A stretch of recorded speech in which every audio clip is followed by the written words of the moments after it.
c'est un mélange incroyable de tension, de soulagement. Et en même temps, on avait fait un match sérieux contre une équipe qui était valeureuse. Donc tout était réuni pour que ce soit dur jusqu'au bout et que l'émotion soit encore plus belle. C'est fait, Angers-Noyant retrouvera la D2 la saison prochaine. Dimanche après-midi, les joueurs ont goûté à la joie de l'accession après leur victoire face à Gien.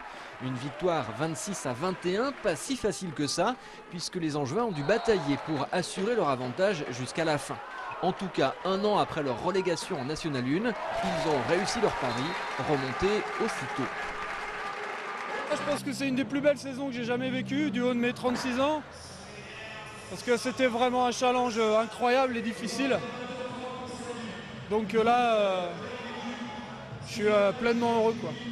La remontée parachève une saison extraordinaire. Mais si Angers-Noyant a mené le championnat de bout en bout, l'aventure a été très éprouvante.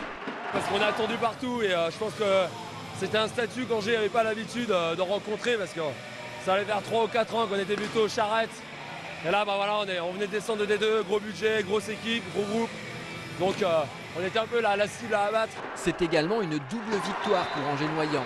Profondément remaniée, l'équipe s'est découverte pendant la saison. Il y a beaucoup d'individualités, mais on a réussi à en faire un collectif. Donc je pense que c'est ça qui a fait la force d'Angers par rapport aux années précédentes où c'était un petit peu plus individualiste. La saison prochaine, pas de derby avec Nantes. Le H s'est sauvé in extremis en D1 ce week-end.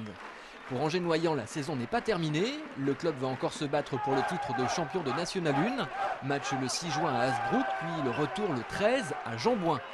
Autre rendez-vous, toute l'équipe est l'invité de Sport 7 cette semaine. Et attention, il y a de l'ambiance.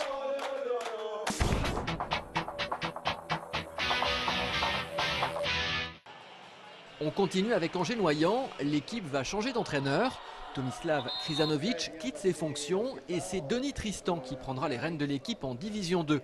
À 44 ans, cet ancien joueur médaillé de bronze aux Jeux de Barcelone, puis entraîneur notamment de Dunkerque en D1, devrait apporter son expérience du très haut niveau.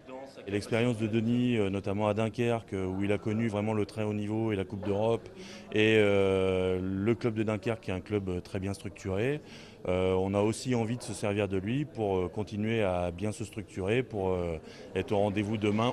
Objectif affiché sur 3 ans, une montée en D1. On va s'appuyer sur ce groupe qui a vraiment beaucoup de qualité. On va essayer de rapporter 1, 2, voire 3 joueurs si le budget le permet pour que ce groupe puisse continuer à grandir et avoir des ambitions en D2.